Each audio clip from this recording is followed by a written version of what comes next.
a hard left turn here, but you recently surprised people when you said that you are a gun owner. And then if someone came into your house... That was not the first time I've talked about it. That's not the first time I've talked about it. So what kind of gun do you own, and when and why did you get it? I have a Glock, and I've had it for quite some time. And, I mean, look, Bill, my background is in law enforcement. I am not about to listen to Kamala Harris tell me her background is in law enforcement because she was the Attorney General of California. She is somebody who has believed in and discussed gun bans. So when she discusses the fact that I own a gun, and she says to Bill Whitaker in this 60 Minutes interview so flippantly, so glibly, I own a Glock, you're hard-pressed to believe that she does. But she said the words. Did she understand what she actually said? Because the people who follow these things, they understand exactly what she said. And there are questions. Tony Katz today, good to be with you. Cam Edwards joins us right now. He is the capo di tutti capo over at BearingArms.com, the editor over there, an absolute expert, in my view, on firearms and the Second Amendment, longtime host of Cam and Company. This interview, it is getting played because of her inability to answer questions. Certainly on a political side, Cam, we could agree that there's a lot here to be embarrassed by. And maybe the philosophy of we got to get her out there now because we're trailing in the polls, seemingly that's why they got her out into the public, has backfired. But on this, on the idea that she owns a gun, there is an immediate question. And it isn't when she says, you know, I own a Glock, and you go, well, what kind? Right? That would be the immediate question. This is one of the weapons that California says is an unsafe weapon to have. You're writing about this at Bearing Arms. When you heard that, what was your immediate reaction? Well, my immediate reaction was disgust at the lack of follow-up from Bill Whitaker at CBS News, right? As you say, the most obvious question is, okay, what kind of Glock? When it's kind of like asking, what kind of car do you drive? And you say, a Ford. Right. Okay. Is it a Taurus? Is it a Mustang? What is it? Kamala Harris didn't say, but as you point out, California has this weird roster of handguns deemed not unsafe for sale, right? And Glocks are not on that roster because they lack some of the requirements that the California mandates, including a loaded chamber mechanism, or loaded chamber indicator, and microstamping, right, which Kamala Harris approved of. So you can get Gen 3 Glocks. They were sort of grandfathered in because they were around before this roster went into effect. But Gen 4, Gen 5 Glocks are not available for sale to the general public. Kamala Harris might have qualified because of her law enforcement background. As you say, she was a prosecutor. She was the district attorney of San Francisco. She was the attorney general of California. But it is a legitimate question to ask, okay, so when did you buy that gun? Did you buy that gun before 2005? Because in 2005, Kamala Harris was in favor of a handgun ban in San Francisco that would have required existing owners to turn those guns over to the city. Did she buy this gun before 2007, when she argued that D.C.'s ban on handguns should be upheld and that the Supreme Court should not recognize an individual right to keep and bear arms? When did she buy the gun? Was it on the roster at the time? Was it before this roster came about? These are all legitimate questions. You could also ask about Kamala Harris owning a Glock when the Biden administration is alleged to be colluding with the city of Chicago to go after Glock. James Comer, head of the House Oversight Committee, just issued a congressional subpoenas to Stephanie Feldman with the White House Office of Gun Violence Prevention and ATF Director Steve Dettelbach, asking for information about what the White House office knew about Chicago's lawsuit, which was filed shortly after a rumored meeting between Glock officials and the White House Office of Gun Violence Prevention, where allegedly the White House office tried to pressure Glock into changing the design of their firearms. Glock said it wasn't possible to do that. And shortly thereafter, like within a matter of days, Chicago files this lawsuit seeking a ban on the sale of Glocks to Chicago residents and basically throughout the entire state of Illinois. Why didn't that come up? I mean, those are far more important questions than, have you ever shot your gun? This was such journalistic malpractice, Tony, on the part of CBS News. And it is, again, a part of a continued campaign by Kamala Harris and her handlers not to address anything of substance when it comes to her gun control views and her thoughts on what the Second Amendment actually means. Well, now let's take a step back, because in your writing about this at BearingArms.com, you go through a bit of a TikTok, and what you just laid out requires a little bit of delving in. The idea that she served as this prosecuting attorney, district attorney, and then attorney general. So if she's in California at this time, this is sometime, as you see it, between 2004 and 2011 when she became the attorney general. So your first question is, when did she buy the firearm? And was this in conjunction with moments where she was trying to ban certain firearms? For a lot of people, independents who might still somehow be on the fence, and male voters, and this election, I believe, is about men, not about women.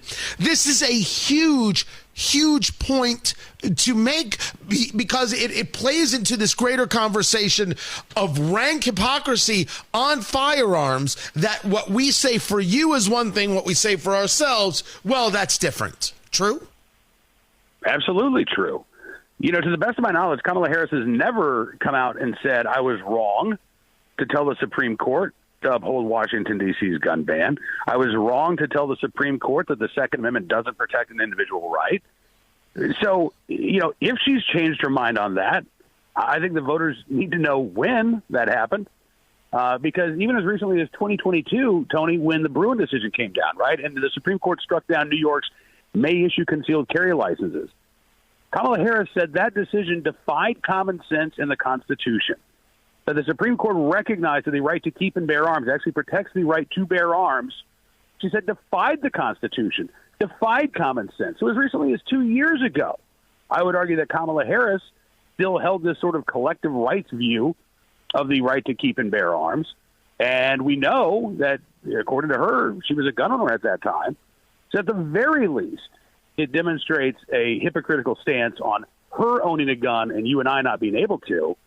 But I think more importantly, it's not just about Kamala Harris's ability to own a gun, right? It's about Kamala Harris's ability to pack the Supreme Court, to overturn Bruin, to overturn Heller, and to put her philosophy in place on the bench that says, no, you don't have a right to keep and bear arms. That right is a dead letter.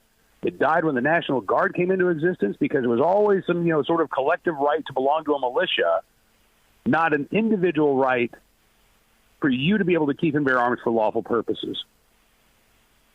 Talking to Cam Edwards at BearingArms.com, the editor-in-chief over there. You can find him also on the Twitter X at Cam Edwards, EDWARDS. The second part of this is not that she might have engaged in this level of hypocrisy. It's that it is obvious that she is making these statements, this argument that she's putting forth. This isn't the first time she has discussed in this election campaign that she owns firearms, that she is trying to connect quite desperately to some voter somewhere. And I must tell you that I study daily. I think you know this. I don't know who that voter is. If that voter is the male voter where she is having her largest problem, men are not interested in what Kamala Harris has to offer. Well, saying that I'm a gun owner might be something that piques their interest. But hearing that you were a gun owner while you were trying to prevent me from being a gun owner is a serious issue. So is the objective to be able to say one thing and not be questioned about the other? And how would the Republican Party, how would it not be just malpractice if they don't make this a central part of the campaign from now until Election Day?